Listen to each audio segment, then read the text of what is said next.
Okay, here's the detail of the parts that you're gonna get at Home Depot.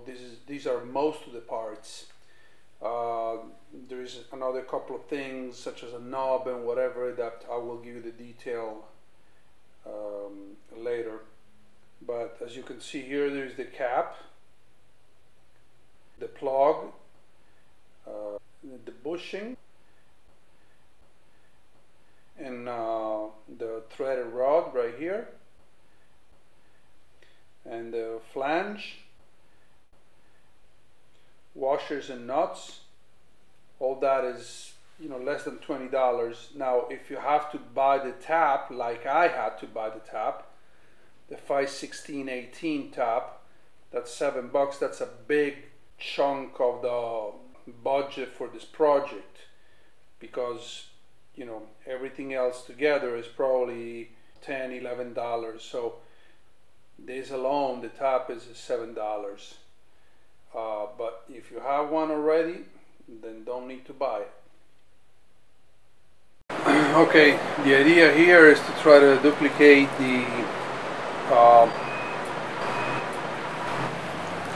this ball right here. Is we're gonna try with parts commonly found in Home Depot, plumbing parts, to duplicate. I will show you the exact parts, and we score it right in the center. Okay, beautiful. Now, okay, the hole happens to be, I would say it's an inch. 0.98 is probably 1 inch exactly. We can make the hole 1 inch and we'll be good. As you can see, I have a couple of parts that are plumbing parts right here. This one, and if you don't have it, you might as well buy I chose a 5/16 tap. All right, we're going to drill with a 1 inch drill bit. We're going to drill the hole in the center.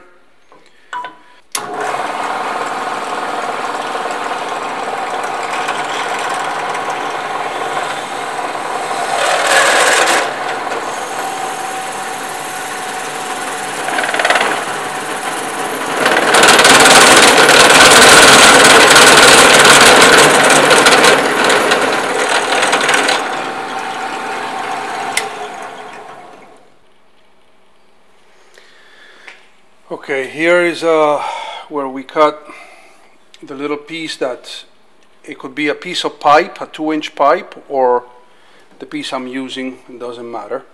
This is just to couple these two parts together. I'll show you. All we needed was this, just to put the two parts together. Okay, so this is the ring we just cut to couple with this part and this part that we made the hole before. I mean, it stays, but not that much. No, it doesn't stay really snug. Okay, here I'd rather use this different type of saw, and we're gonna cut this piece, obviously not the side that's beveled, but the other side, this side right here, we're going to shave a little piece off.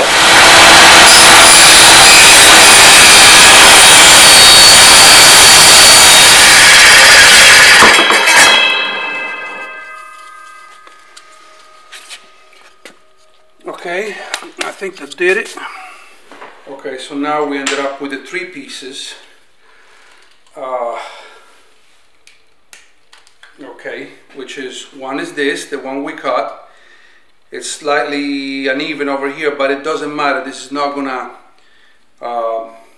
stay anywhere. Then we have the ring, which I'm not gonna pull out because it's already very snug in there. And then we have the round cap, which we made the hole before to allow this action over here, like this. So I thought we were going to need the cement over here, but it feels like this whole thing goes in very, very, very snug. In fact, we're going to want to put these parts together, press it all the way. How do we secure this? We want to turn this into a hi-hat, so we want to secure this somehow to a base, and for that we have the flange. Now the flange, this is a piece that's normally used to mount toilets.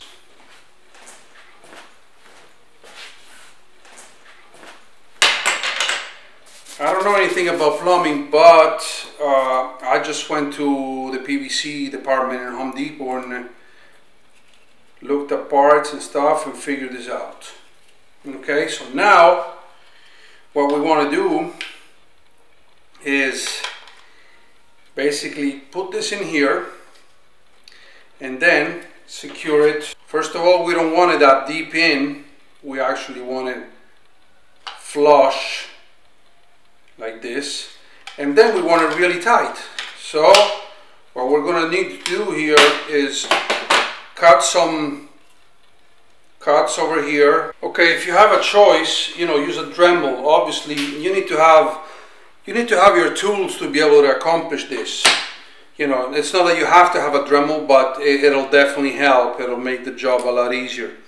And if you do have a Dremel, then choose a blade that's a little bit thicker than this, because you actually need to remove some of the PVC. That way when you go and clamp it, it'll work a lot better. Okay, so now we're just going to want to go with the cuts. We're going to want to go maybe halfway, because this thing anyway, it's only this thick. So here it is. And then just to want to keep it pretty much aligned, we'll follow these 4 grooves. That's where we'll make the cut. Absolutely wear glasses when you work with a Dremel. I mean, I've had many times where I had my safety glasses on and a little piece of something hit right my, I mean, I would have been blind already several times. So, strong recommendation, wear safety goggles or glasses.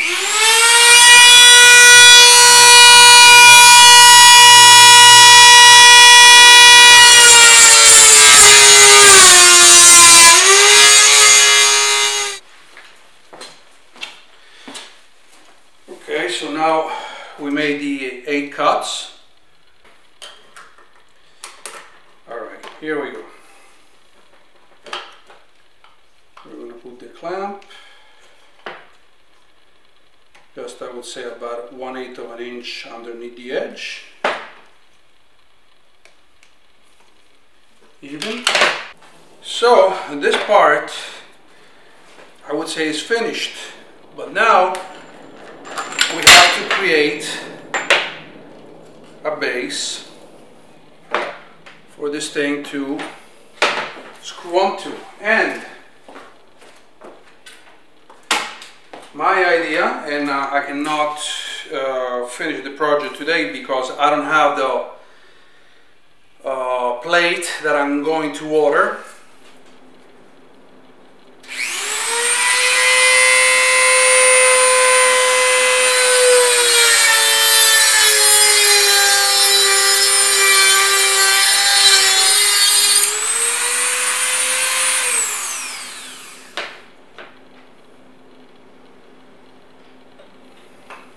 That's it. Not on the top, not on the bottom, with washers on both sides. Now this thing is very straight, and it looks perfect. As it turns out, I had second thoughts about having the rod thread directly into the hole. I didn't like that because the rods didn't come perfectly perpendicular to the flange. So I ended up going with nut and washer on the top, nut and washer on the bottom. Now the rods are perfectly straight, very well aligned. And here we have it. But as soon as I get the plate, we'll resume this thing.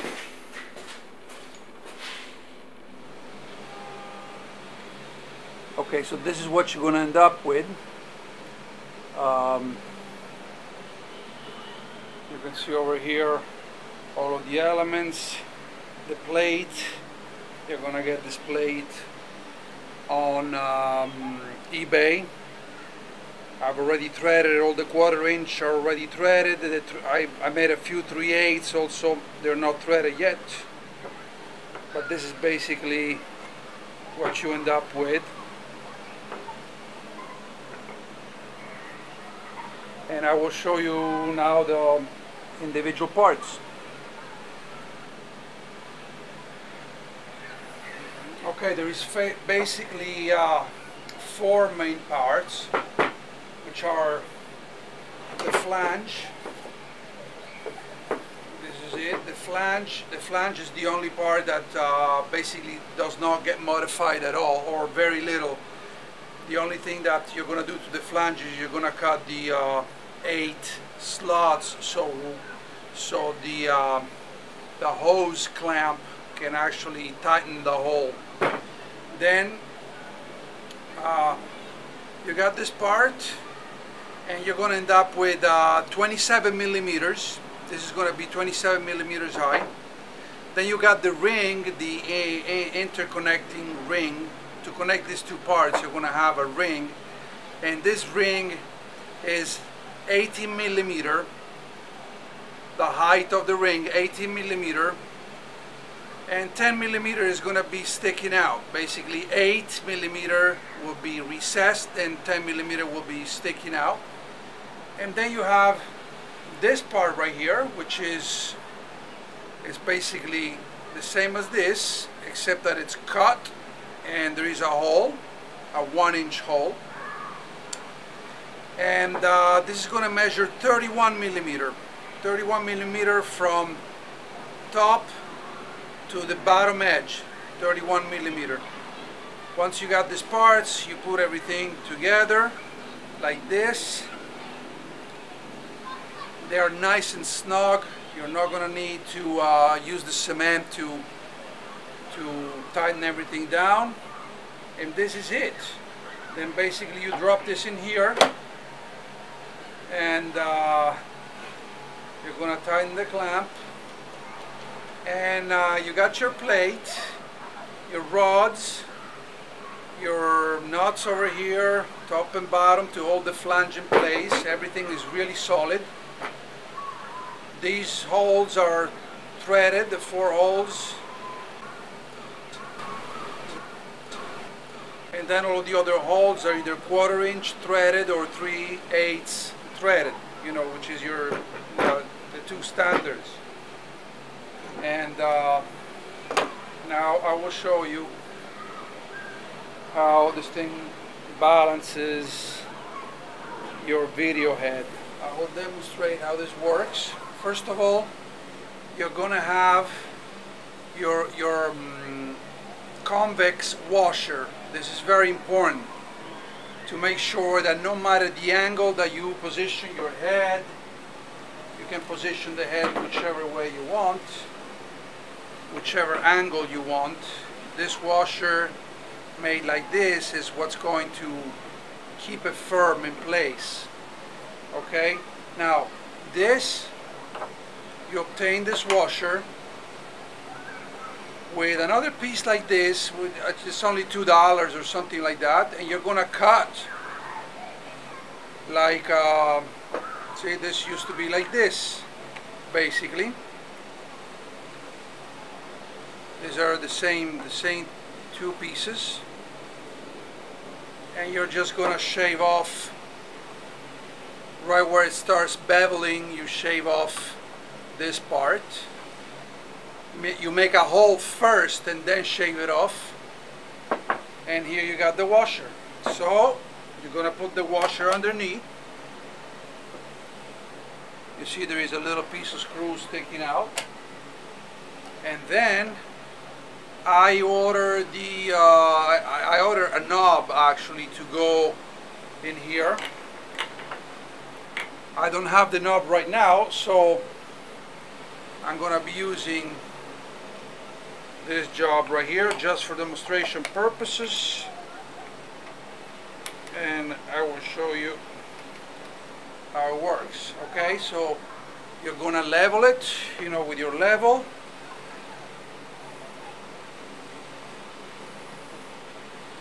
You tighten down, and that's it. This thing is not going anywhere. It's really, really solid.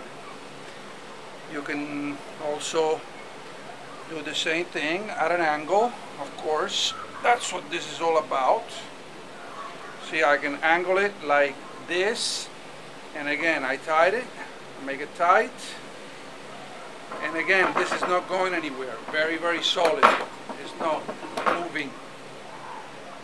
And so I have this rotation over here, this kind of rotation, as you can see, that's dictated by the size of the hole that you drill down here, by the size of this hole.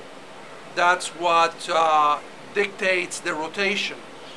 Now, I made this hole 1 inch. I'm perfectly happy with it because I don't look for extreme angles here. This is just for me to be able to perfectly balance the head looking at the bubble level here. So this is it. It's simple as that. You can make it yourself easily if you're patient.